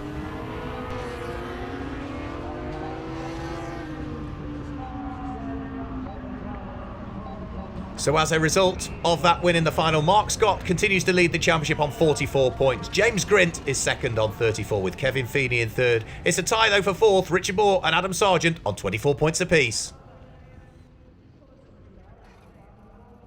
Mark, congratulations on top of the podium for the second round again. Yeah, very pleased with that result. Definitely had to work hard for it this weekend. The weather's been great, track's in brilliant condition, and yeah, I've come away with a result that I've been pushing hard to get, so very pleased. James pushing you all the way once again. Yeah, he's never out my mirrors. If not, he's been in front of me a lot of times this weekend as well. Yeah, great racing, and I'm looking forward to Knock Hill. As you say, it was hard to win races around here. We were talking to James earlier, he hadn't seen this track. You have been here before. Do you think that gave you any kind of advantage today? Yeah, it possibly did. I mean, yeah, I've raced here once before, many years ago, but yeah, I knew my way around here from the word go, so maybe gave me a slight edge on him, yeah. A lot of people kind of getting excited about these little buggies, aren't they? They're a real spectacle to watch, aren't they? Yeah, no, they're great buzz to the paddock, and yeah, create some great racing as well, which I'm sure the spectators are enjoying watching. So on to the final for the Retro Rallycross, and good to see that Ray Morgan has been able to fix his Ford Escort and able to join us on the grid for this final, which means that Lance Foster sits on pole, Ian Biaggi alongside, and Ray Morgan on the outside of the front row of the grid. The final about to get itself underway here, and the Ford Escort makes a good start. That is matched by Lance Foster as they charge up towards the first corner. They're still matching each other for pace. The Mini's got the inside line, however, and Ray Morgan hung out a little bit to try on the way into the corner. Can he try and get momentum on the way out? But it is Lance Foster that leads the race as they head onto the dirt for the first time. Ford Escort very much the meat in the Mini sandwich. It's Foster that leads, Ray Morgan second, and Ian Biaggi leading the three cars that we've got in this final as they head round through the left-hander and then start to turn their way up towards the conclusion of the lap. Lance Foster, who has very much had everything his own way so far this weekend, with those problems that have befallen Ray Morgan, he really has had the upper hand. He won all three of the heats, one of them certainly fair and square against Ray Morgan, and you could say the same in Heat 2 as well, before Ray Morgan's Ford Escort was unable to start the third heat. Well, in the final here, all bets are off, and Ray Morgan is looking to try and make amends for those problems that have befallen him. Runs into the really loose dirt on the outside, on the approach towards the right-hand hairpin, trying to find a little bit more adhesion somewhere, but it looks as though Lance Foster at the wheel of the Mini is just now starting to pull away a shade. There goes Ian Biaggi, just starting to drop away slightly now in what is third position. Lance Foster, having done everything right so far, heads his way in towards the chicane. Leaps over the curbs, both on the way out in and on the way out. And turns his way round through the first corner with Ray Morgan still pushing on.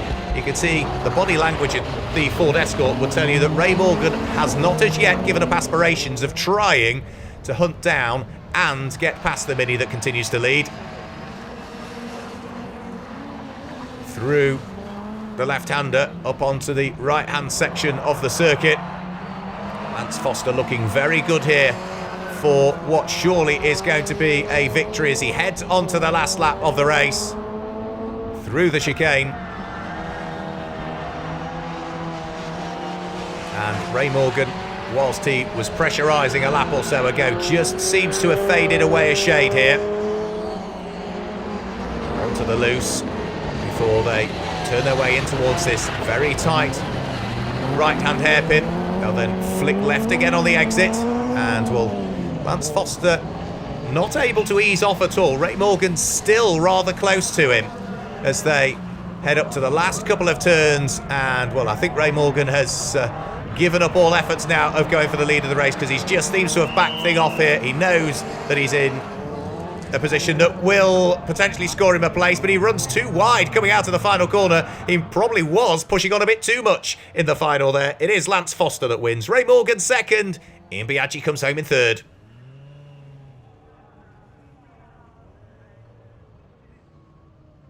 Lance, nice way to finish the weekend with a win in the final. Yeah, very pleased with that. Yeah, wins in the heats and the final to complete weekend. How did you find this track? Because it's been new to you and new to a lot of other drivers. Yeah, very different to UK circuits. A lot of UK circuits are flat out and top sort of stuff, whereas this is very, very point squared.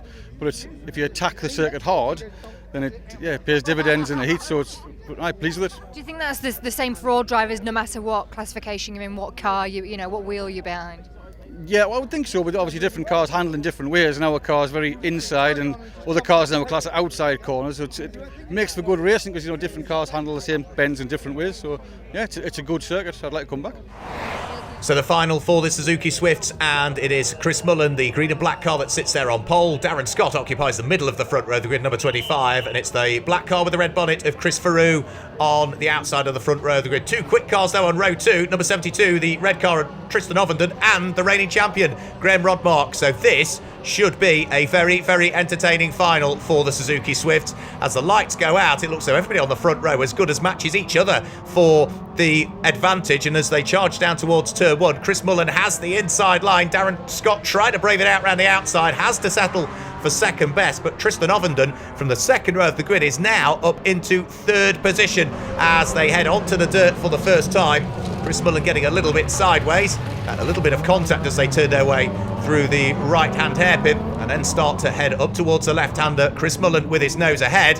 Darren Scott's there in second place, and Tristan Ovenden opts for the Joker lap this time through. Looks as though also joining him is Rob Maynard and also Dale Cousins, number 33, the white and black car, also opting for the Joker lap. So here come those cars that have taken the Joker lap. Of course, they're now circulating towards the tail end of the field, but everybody ahead has still got that extra loop that they need to do. Race leaders over the start-finish line. Here comes the orange car of Rob Maynard, still with Dale Cousins not overly far behind. Here are the lead trio of cars, still being led by Chris Mullen, still with that light blue car, number 25, in the hands of Darren Scott, not far away. Problems for Chris Farrew as he came into the hairpin, making contact with the outer limits of the circuit briefly, able to continue, lost a bit of time in the process, however. As our race leader now is starting to pull away just a shade from Darren Scott. Graham Rodmark in third place will be hoping for a better result. He's not had the best of weekends, the champion from last year, and is now looking to try and assert the pressure on the blue car that sits ahead of him in the hands of Darren Scott. Graham Rodmark working at the wheel to try and close up onto the coattails of Darren Scott as they head round through the hairpin. Our race leader, Chris Mullen, still continuing round, hasn't taken the Joker lap as yet. Still got another lap or so in which to do so. And we've still got Darren Scott there in second place, but it does look as though Graham Rodmark has taken the Joker lap. That means that Tristan Ovenden is now up into third position as they head on to the final lap of the race. Well, Tristan Ovenden in third place. The two cars ahead of him, I suspect, still has to take the Joker lap at this stage. And Tristan Ovenden would love to forget about his mirrors at this stage and ignore the car that sits behind, because here comes our race leader, Chris Mullen, in the lead of the race. There is Darren Scott in second position, and Chris Mullen has to take the Joker lap. Is he going to come out? Has Tristan Ovenden done enough? Darren Scott will also have to take the Joker lap this time through, and is he going to come out behind Tristan Ovenden? It looks as though he is, just in between Tristan Ovenden and Graham Rodmark, but it will be surely a win in the final for Chris Mullen, who's working his way out to the final corner. Chris Mullen comes through and takes the win, and just how close yet again it was in the Suzuki Swift. We've seen that in all of the rounds so far this year. Chris Mullen takes the win, Tristan Ovenden is second ahead of Darren Scott and Graham Rodmark, who complete the top four.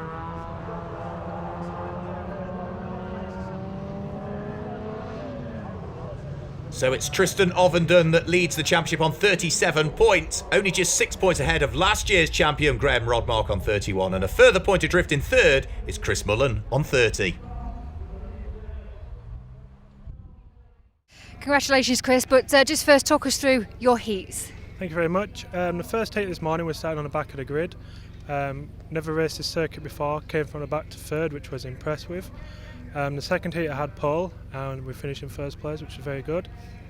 And then the third heat we started in the middle, and I managed to climb through to about third position, which qualified as pole for the final. And talk us through that final race. Set off from the line, had a bit of pressure on by Darren Scott at first, a couple of little taps from the behind. After that, got my head down and just pulled the gap away, did my joker on the last lap and finished first. I think the overall kind of conclusion is that it's a very difficult track, this, isn't it, to race? Yeah, it's very difficult. I've never raced on it before. The practice was very, very slippery. We did a few tweaks to the car, got it a lot better, and then we just got us head down from there and came on with the win. And did the track change at all throughout the day? Maybe not in the heats. In the final, it was a little bit more grip, but not much from this morning. So smiles all round. Smiles all around, yeah. Well done today. Thank you very much. So on to the final for the hot hatch. Craig Lomax sitting there on pole position, wins in all of his heats so far. The Mini of David Bell in the middle of the front row of the grid, and Thomas Valkenswaard on the outside of the front row of the grid. They charge away, and again it looks as though Craig Lomax has got the better start from pole position, converting it to the early lead of the race, with Thomas Valkenswaard there in second place and managing to come through into third place. A great start for number 77, which is Paul Maybourne. Elsewhere further down through the order, it looks as though everybody was away. Well, David Bell and Stephen Gaunt as we ride on board with the race leader, looking back at the pack.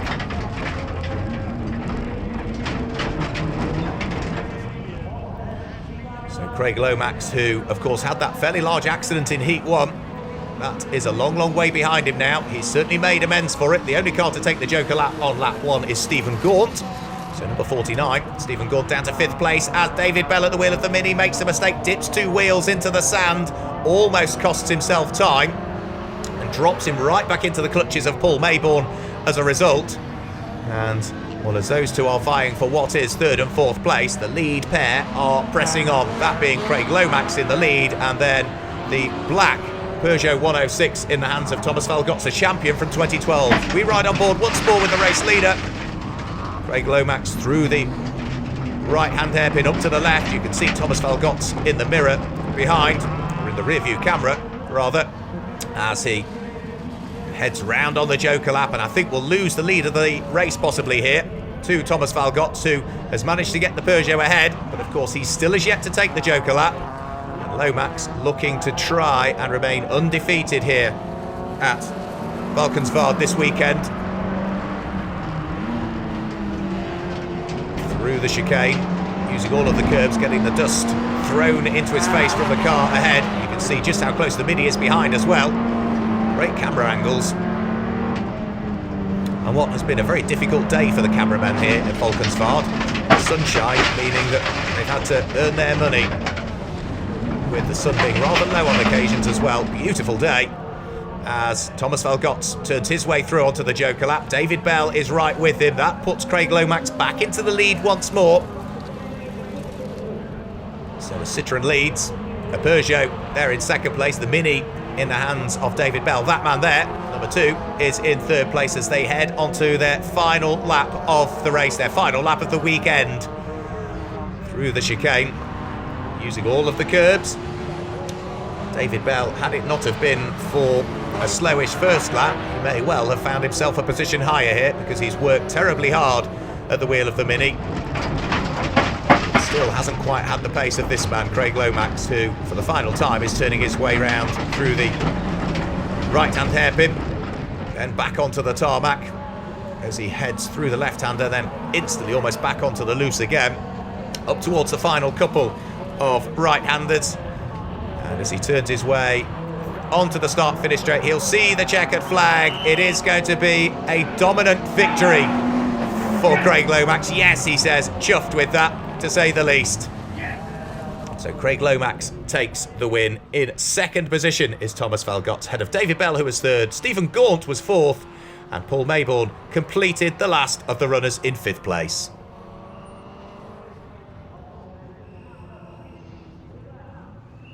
So Craig Lomax takes maximum points away from Valkenswaard and leads the championship on 44 points. Thomas Valkenswaard moves up to second on 32, with Stephen Gaunt in third position. Craig, it's worth that long trip down here, isn't it? Worth a very long trip down here to walk away again with win. Actually have a win on the track this time, and FTD again out of 2 rounds. It's brilliant, yeah. I wouldn't be able to do it without all my team behind me. After first accident in first heat, and they put it back together so I could go out and race, and brilliant, absolute brilliant day, medal. Just talk us through that final then. Well, I got a cracking start off to obviously, like I've done all day, got my best start gone, upped and gone. I pressured to get a little bit more space between me and myself, Thomas. I watched that he hadn't took his joker lap. I took mine. He got back in front of me. He still had to do his joker lap. In bag, definitely. Not easy. Do you think you've set the bar? No, it's very early stages, but do you think you've set that bar now after the 2 rounds? Well, I've got 2 points for FTD from Liddon, and I've got 2 points today, the 2 extra points I've got. So I've got 4 extra points on total, so that's a big lead gap. So I've like 22 points each round, so it's like 44 points out of 2 rounds, and that's absolutely brilliant.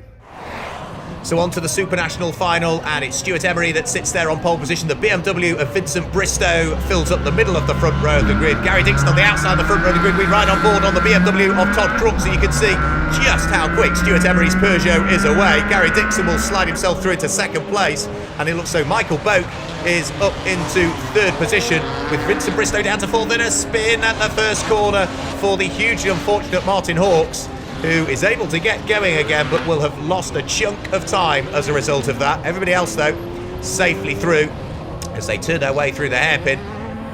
We ride on board with our race leader, Stuart Emery, who took the honours in the final at Liddon Hill. Let's see whether he can repeat that feat at round 2.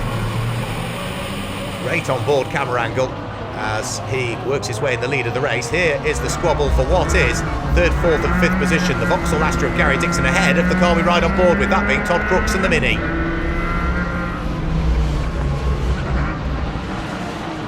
Through the chicane, you never guessed that Todd Crooks had got Vincent Bristow's BMW sitting right underneath him. Whilst we rode on board, Todd Crooks just dropping a wheel into the dirt as our race leader, Stuart Emery, the man from Faversham, turns his way through the hairpin and up towards the left-hander, not opting to take the joker lap this time through. There is Michael Boak at the wheel of the diesel-powered Audi TT in second position. These front two have pulled away quite substantively from the car that resides in third position. With a couple of laps still to go, however, Michael Boak is working his way very sideways. Todd Crooks at the wheel of the Mini behind, and I think Vincent Bristow has managed to muscle his way through into fourth position. So a place gained by the BMW as we ride on board once more the Peugeot 206 in the hands of our race leader. Round through the hairpin, there you go. Dust beginning to appear again once more. The surface keeps getting watered, but of course in this lovely day here in Holland, it doesn't take long with the movement of the cars over the damp surface for the dust to reappear. You can see Vincent Bristow ahead at the wheel of the BMW. We ride once more on board with our race leader, who heads onto his last lap of the race with a substantive advantage that he's built up between himself and Michael Boak, who gets onto 2 wheels, runs wide coming through the chicane, damages the front end of the Audi. Well, that was all of his own making. We can see that those curbs really are designed not for the cars to be on. They are designed to keep you off the outer limits of the curbs. Well, Michael Boak really took a big bite of the curb there, which launched the Audi into the air, came down on the opposite curb and caused damage to the front end. No such issues, though, for Stuart Emery, who is going to put a lap on Martin Hawkes, who had that spin at the first corner. So it might look like a Peugeot 1-2, but the one behind is a lap down as Stuart Emery comes through and takes another win in the final. 2 out of 2 from the 2 rounds we've had in 2014. Michael Boak comes through in second position, and then in third and fourth it looks as though it's Vincent Bristow and Gary Dixon.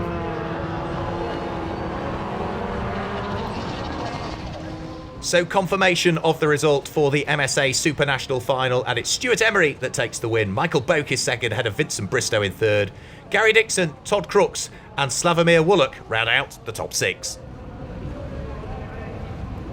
So Stuart Emery repeats the feat from Liddon Hill and comes away with 44 points leading the championship. It's a tie, though, for second position. Michael Boak, Vincent Bristow and Gary Dixon all on 28 points.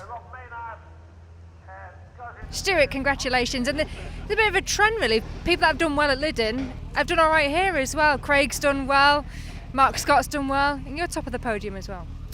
Yeah, I guess because this round was so close to the Liddon round, those people that had cars that were performing well, as long as they didn't have any problems at Liddon, have carried it over into this round. So I'm over the moon, because we were panicking going into Liddon that we had a lot of problems, and we've come away with two championship round wins. So can't ask for more than that.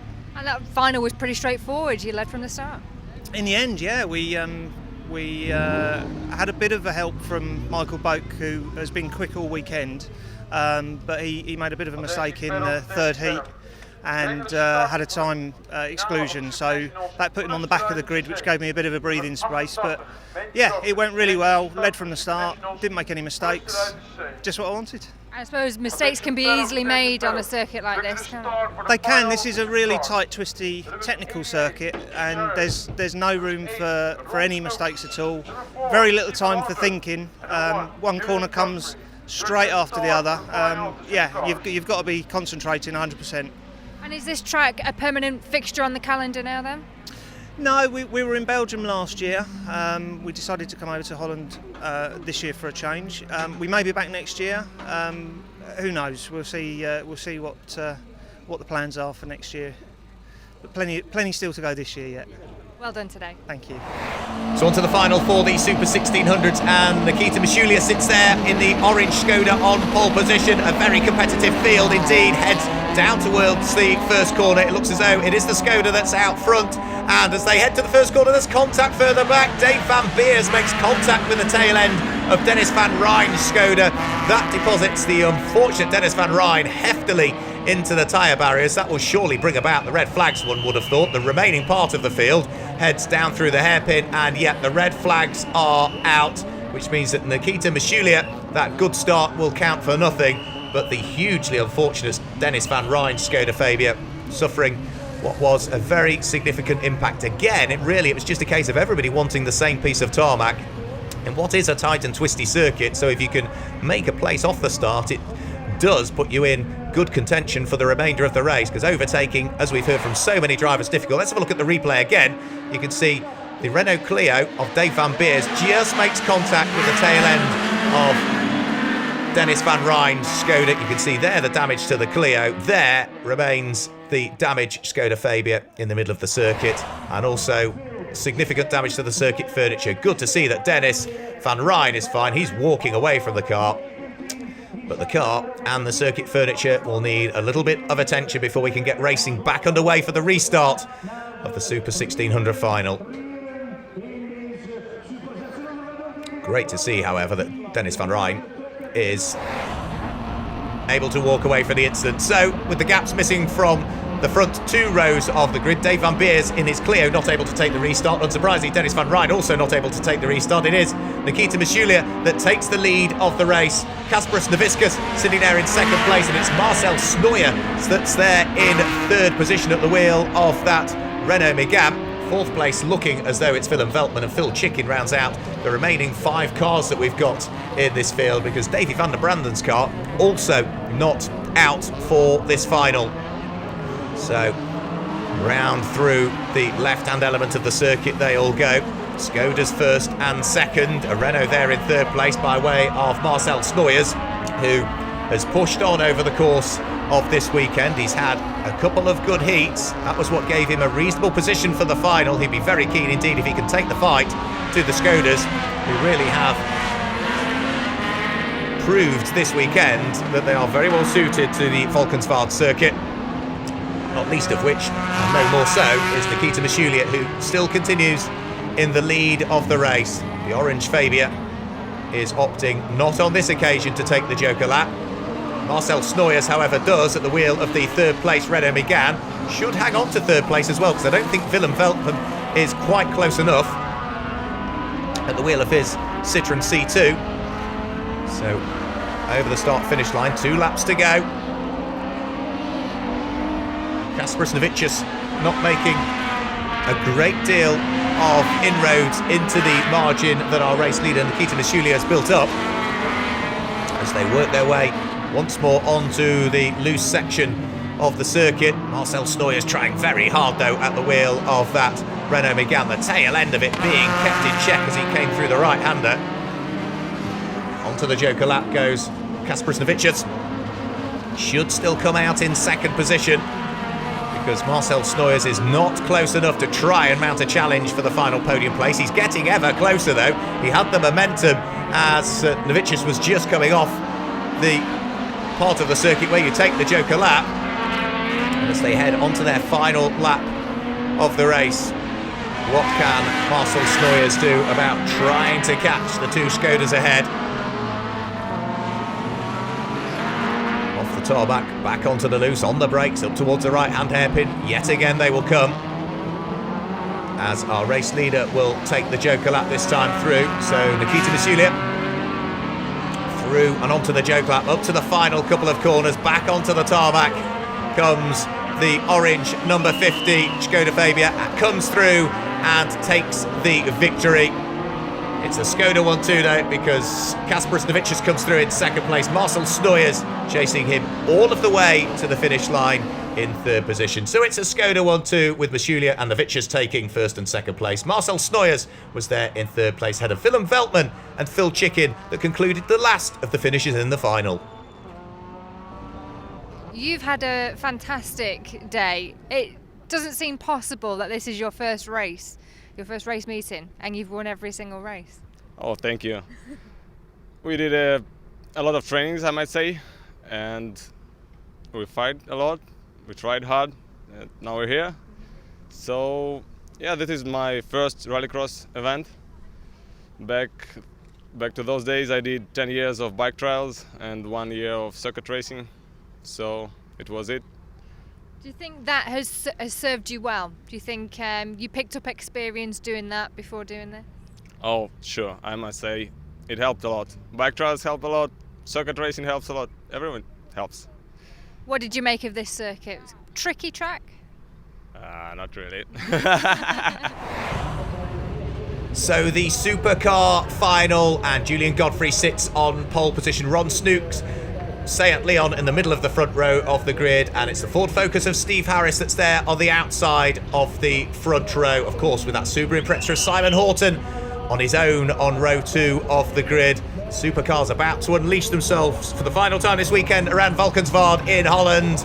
The lights are about to come on. When they flash out, who's going to get the better start? As we ride on board with the Subaru Impreza of Simon Horton on the second row of the grid. It's a very good start, if not too good, for Ron Snook, who really rocketed the Seat Leon away and into the lead of the race. Julian Godfrey having to settle for second place. Well, that was a good start. Some might say a bit too good from Ron Snook.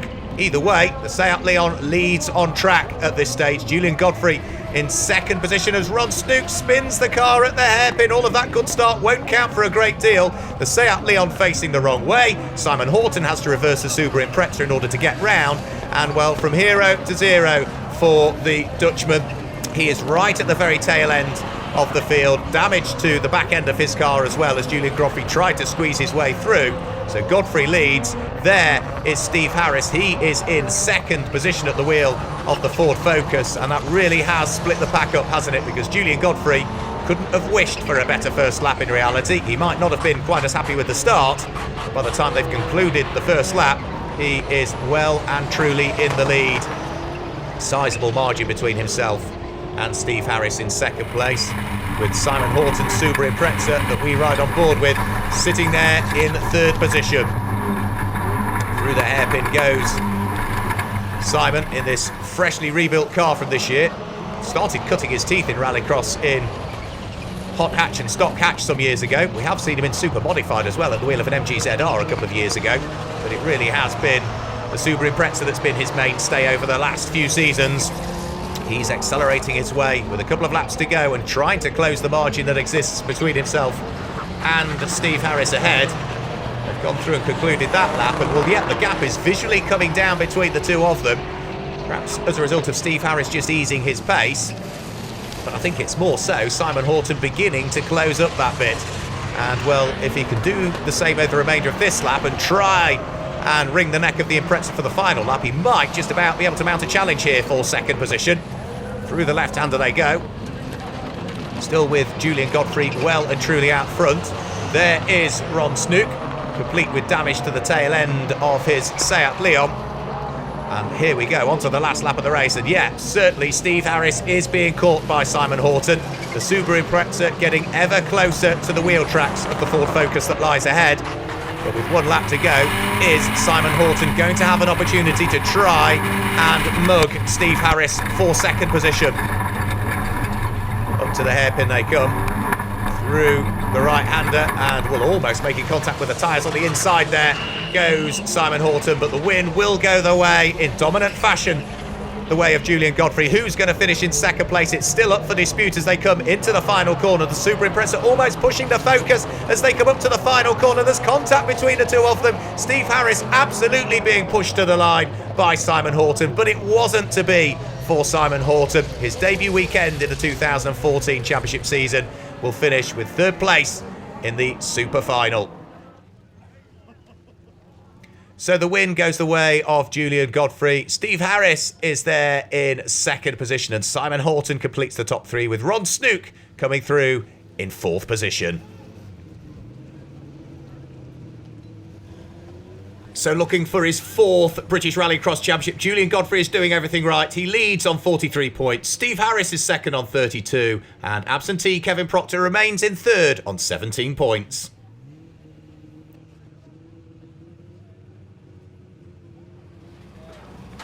Julian, congratulations. Just tell us what happened in that opening lap.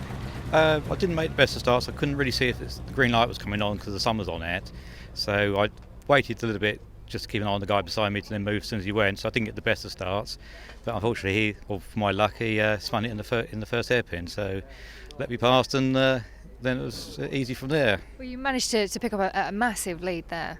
Yeah, I pressed on hard just to make a bit of fun for it. But no, I thoroughly enjoyed it. I like the circuit, good atmosphere here.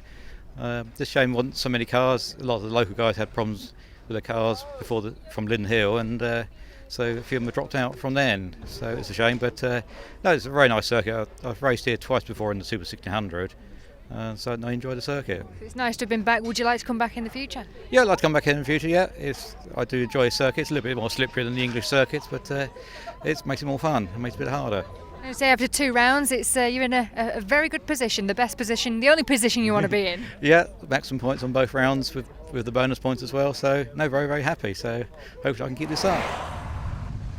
So the sun going down now at the end of what's been an enjoyable trip over here to Valkenswaard, a memorable one for some of our drivers here today. We move countries again for round 3 of the MSA British Rallycross Championship. We're at Knockhill in Scotland. We'll see you there.